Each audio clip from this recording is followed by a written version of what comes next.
What's up, guys? Mason the Brock Henderson here, and this is Criminal Minds Season 14, Episode 1, 300. So we are now in my CBS Guilty Pleasure shows, and I figured I wanted to do these next because they're both the most simple reviews, but also kind of difficult in a way. Simple in the fact that I could just sort of watch, and it's pretty easy to give my thoughts on it because most of the time it's either I found the concept interesting or I didn't, because they're all pretty episodic shows. The difficult part is making that interesting in a review.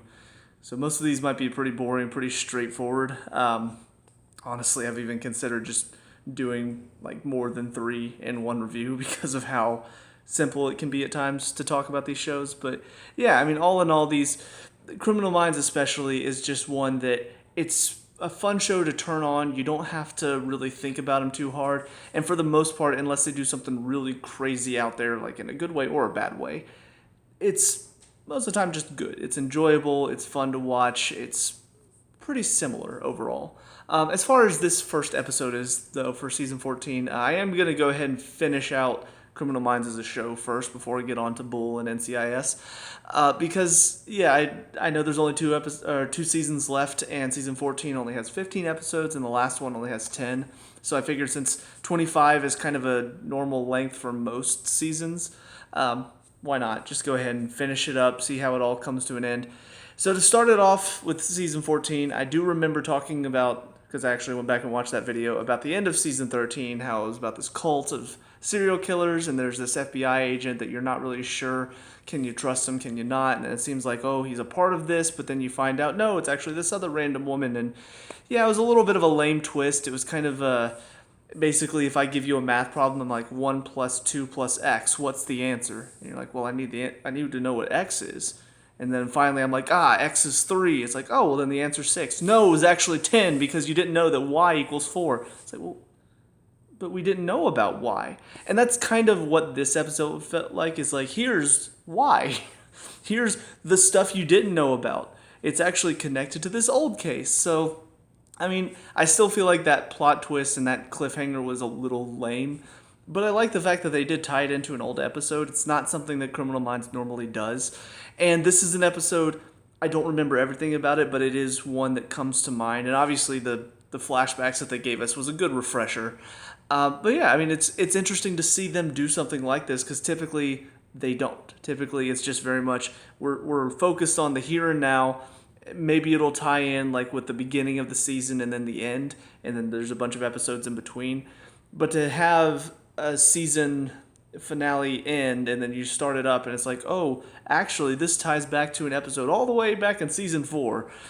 I kind of like that. It's a little bit out of the norm for Criminal Minds, and so because of that, it made it interesting for me. So yeah, as far as all that stuff was concerned, it would have been a bit cooler in my mind just because it's something that I thought about. I'm like, what if they actually went back to those and they looked through all the people that were there, they looked through the books and like, all right, what extras do we have that were a part of the cult?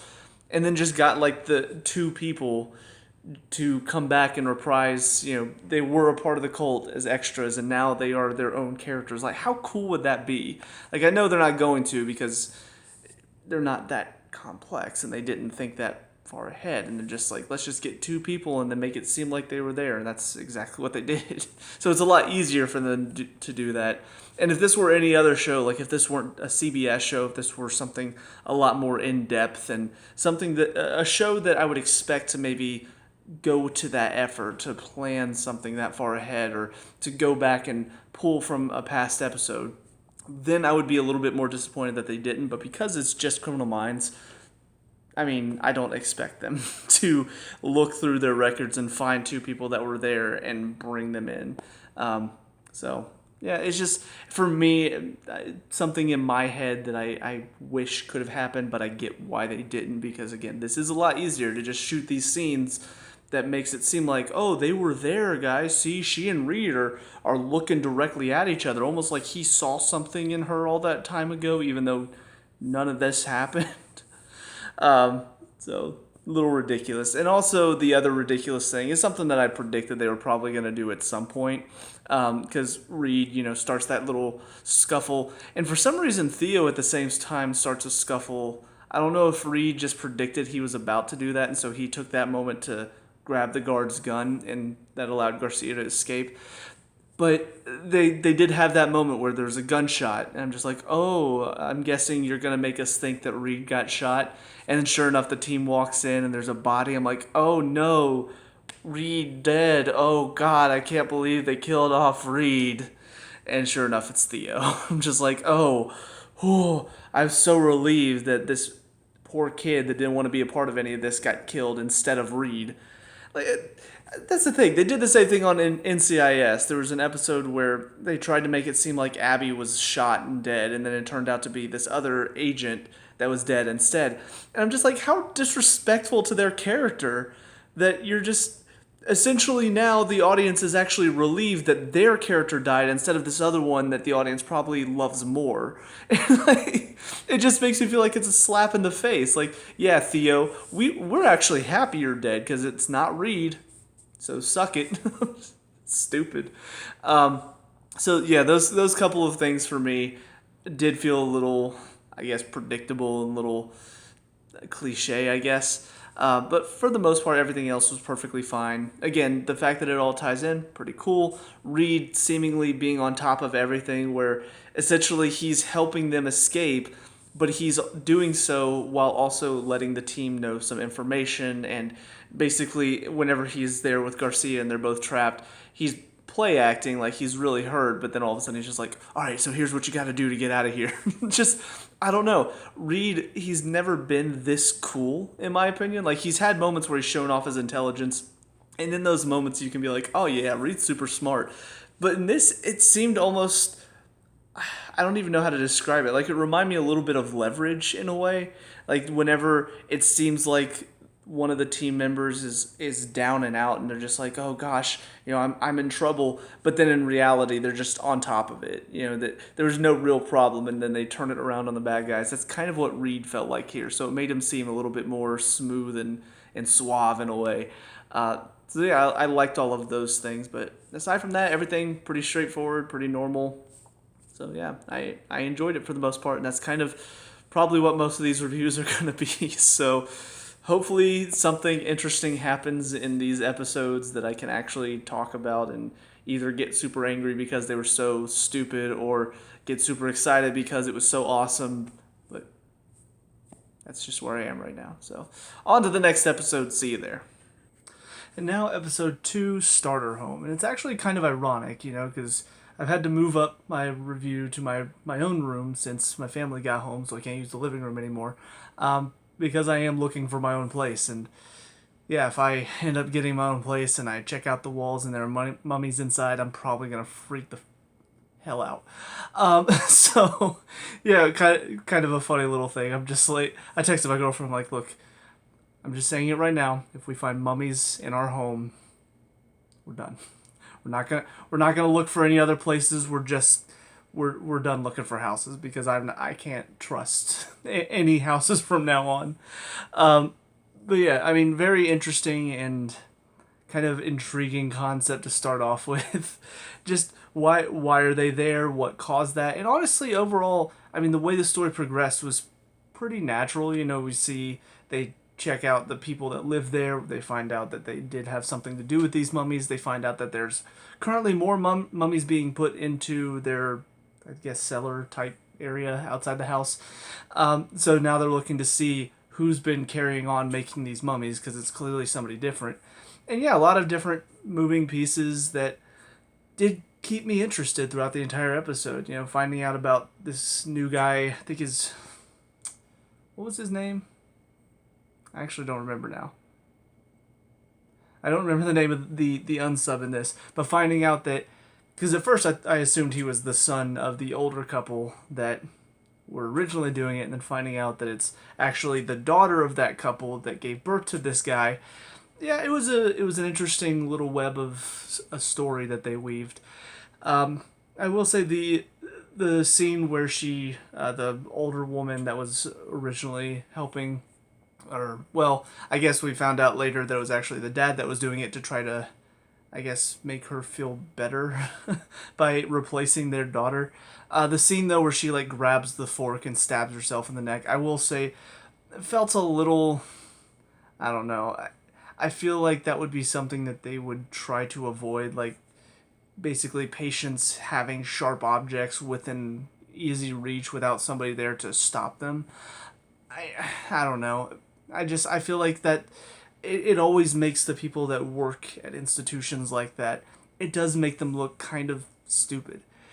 Because you just leave it out on a table, and yeah, maybe they do need a fork to eat, but they could probably use a plastic fork. You don't need to give them metal forks, especially when some of these people are a danger to themselves, just like what we saw in this episode. So I felt like that was a little, I don't know. I still don't know the term. It's like the opposite of Deus Ex Machina. It's something that works against. It's like an anti Deus Ex Machina. It works against the main protagonist. It basically makes it to where they can't get the information they need now in the conventional way of just asking the woman who was involved. So that was probably the only thing that stood out to me, though, was just like, that was kind of dumb. I will say the woman is not, she wasn't necessarily dumb, but there were a couple scenes with her. Like, I'm glad she was fighting back because it showed she wasn't just another victim. And those scenes, like, it was nice to see, yeah, she can fight her way out of this. But the one scene that did kind of make me laugh is when she smacked him in the face with the frying pan or the plate or whatever it was. And I'm just like, you should probably wait to do that until you've actually finished untying your feet. Because it was kind of, you smacked him in the face and then you're still stuck in the chair, so you didn't really do much. And he's a bigger guy, so it's going to take a lot to put him down. The fact that he got stabbed in the chest, too, and was just, oh, I'm just going to shake this off. Damn. But, yeah, I mean, it definitely added that level of intensity, though, that if she had just continued to try to be, in his eyes, his mother, it would have been okay for her. She would have been fine until they showed up. But the fact that she fought back, which, I mean, most people probably would, but that's kind of what puts him in a situation where he's like, all right, well, I guess I'm going to have to bury you now because you're not doing what I want you to and not playing into my psychotic mindset. But yeah, it definitely added that intensity, knowing that if she just played along and pretended to be his mom until the FBI showed up, she would be fine. But she wasn't planning to, and you could see from the offset, she sang to him the one time, but she was looking for that one opportunity to get out every chance she got. So yeah, all in all, it was a good episode. It was exciting. Oh, Rossi as well. I forgot to talk about that side of the story. Kind of interesting. I don't really remember much about the personal lives of the team, if I'm being honest, just because it's been so long. Like the ones I remember the most are the ones that we've seen a lot. So like, Reed and his mom. Like obviously we've seen that storyline so much. I know kind of the gist of it. JJ and her husband and their kid, I know kind of the gist of that as well. Prentice, actually, I'm not really sure if I remember what her personal life is like. Then for Tara, I remember she has been through a couple of iffy relationships. I don't know if we know much about Luke. If we do, I don't remember it. But Rossi, I know he's been married a few times. Like, I remember that, but I don't really remember the details of what's been going on with this woman. I think this is her. I'm pretty sure this is her daughter. I can't remember if it's also Rossi's daughter, and he didn't. I think I remember him having a storyline where he found out he had a daughter that he didn't know about. I can't remember if this is her. I don't know. Again, it's been so long. Honestly, I don't. I can't remember. So, but yeah, it was a good story though. I do like whenever they give some more personality to the team members because that's what makes these shows so interesting. The episodic stuff can only last so long. Honestly, there's probably been a story or multiple stories similar to the unsub that we saw in this episode. Like the mummy thing, probably not. But as far as this guy who is looking for a mother figure to replace the mother that he lost, we've seen a story like that multiple times. So what keeps us coming back though is the team. Is the team and their dynamic and their lives. We want to see more about them and we want to see them solve the case. So the fact that they do give us these moments where we get to see them outside of work and we get to see more about who they are as a character, that's, in my opinion, what captures the heart of these shows. So yeah, it was good, and I like the scene at the end where he does accept his either real daughter or his surrogate daughter or stepdaughter, I don't know. Basically accepts her boyfriend though, and he does seem like a good guy. And I guess I don't remember this story now. Like, apparently he found out her past boyfriend was like a con man or something and called him out. Maybe I think I think she said that it was like an engagement, so maybe it was her fiance. But yeah, probably a story that I just don't remember, and that again adds a little bit more dynamic to who Rossi is as a person. So yeah, all in all, good episode. So on to the next one. See you there. And finally, episode 3, Rule 34. So, for the most part, another fine episode. I will admit, seeing how they talk about kind of like the internet sex culture and all of that, um, it is kind of funny because obviously they're over exaggerating. Because, I mean, I know a few people that are into certain fetishes and stuff, and they don't talk like this, where essentially they're turning everything into a sexual thing. And you could say that it's because this woman is actually a little bit crazy, which is why she's doing that. But in my opinion, it's just like, this is what the fetishists are like. And I'm not a fetishist. I don't really have any. But I do know a couple people that do, and they're nothing like this. So don't get me wrong, there are some really weird and crazy fetishes out there, and I'm not on board for all of them. But it's still kind of funny to see how they represented it here. But yeah, I mean, all in all, the guy, the unsub in this one, pretty creepy. Pretty good performance from him. Just this feeling of, I don't know. He seemed very much just like this kid who wanted to go out and take on the world, almost. And yeah, it's kind of what he was doing, just essentially trying to prove himself and, I guess, live his best life in a way. Sending all of these body parts as basically gifts to these people who, I don't know, like, were kind to him and helped him. So it was very odd, and the guy playing him did a good job of portraying that as well.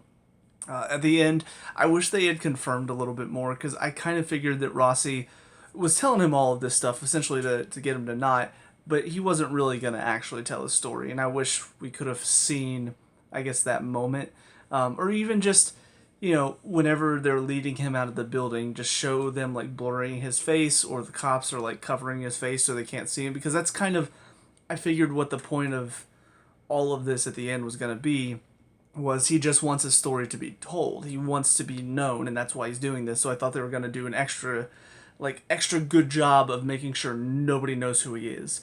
So that way you're not giving him what he wants and why he started doing this to begin with. And honestly, it would lead to other people like, oh, see, he got on TV doing all this stuff, so I can too. So I was a little disappointed that they didn't, I guess, go a bit harder on the subject of basically not showing his identity and making sure he was anonymous. But, I mean, they still did have the conversation about Rossi's book and whether or not that could be sexualized and all of that, which obviously it can, because, I mean, I know it's kind of a cliche, but yeah, the internet can turn anything. It's Rule 34. So, yeah, I mean, all in all, it was fine. The stuff with Matt and his kid, it felt a little tacked on.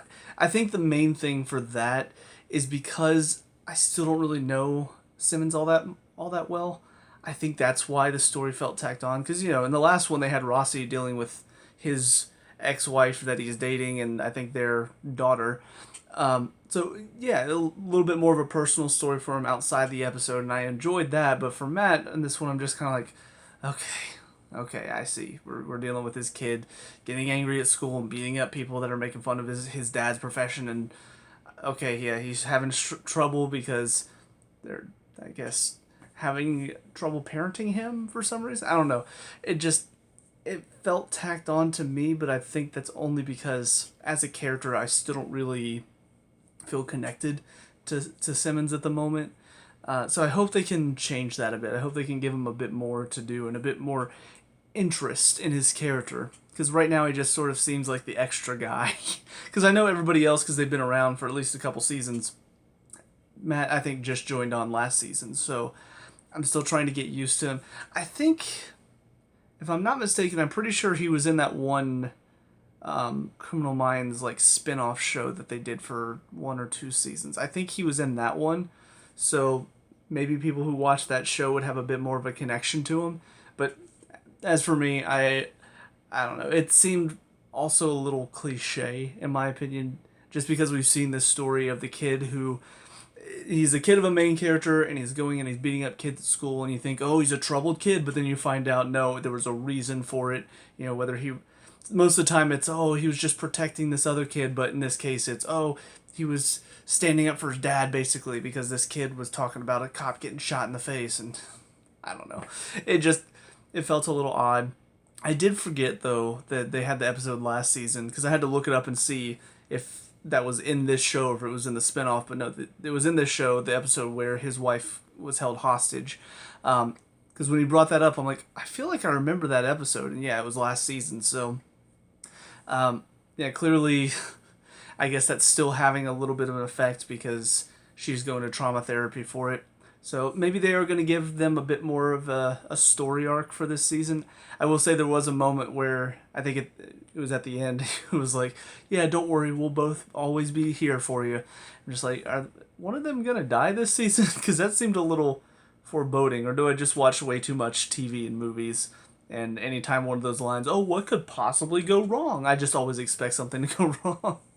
But yeah, we'll see what goes on with that. But yeah, another perfectly fine episode. And that's, again, it's kind of going to be the theme for a lot of these, is just sort of talking through some of the good and the bad and just trying to get through it as quickly as possible, if I'm being honest. Because not that I don't like these shows, but I feel like doing reviews of them is just going to be, I don't know, not as fun as some of my other reviews where I actually get to get angry and get emotional. And here it's pretty run-of-the-mill stuff. So, yeah.